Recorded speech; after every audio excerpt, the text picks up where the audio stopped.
The first thing I want to do is someone who worked as a high school strength coach for many, many years. I got to thank you because there was that problem. When I'd walk in, I'd come in as the consultant. They'd say, okay, how do you make our program better? And the first thing I notice is, like you said, okay, I've watched this kid do the same weight now for 2 weeks straight and hasn't changed it. And then I have Yeah. other kids on the other side of the room that all they do is try to max out every time they walk in the Yeah. room because that's what they think is going to work. And so being able to create a chart that literally says and walk over and say, this is exactly what you do. This Yeah. is exactly what you're supposed to get. And then if you get more than that, we'll adjust it. And if you Yes. don't get in that, then we adjust it easily Yeah. as well. So you basically took something that was very, because the other extreme was, you had, like you said, you had the whiteboard where it's like, do 3 sets of three, and then it was mayhem. It was either Yeah. maxing out or doing 135 the Yeah. whole season. Yeah. Or you had some complicated percentage chart where you're going to ask some 10th grader, like you said, who just signed up to get, meet girls and get a free t-shirt. I Now he's got to know. figure out what 87% Yeah.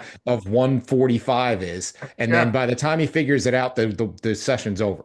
So you're right. So taking sports science, which tends to overcomplicate things. I actually just posted something yesterday, ironically, Jim, and I talked about a buzz term that's out now in fitness is hybrid athletes. Oh, And it when I drives look me nuts. and I Drives looked me. into it. I looked into it. It's like, okay, so you do strength and you do cardio. Oh my Okay. God.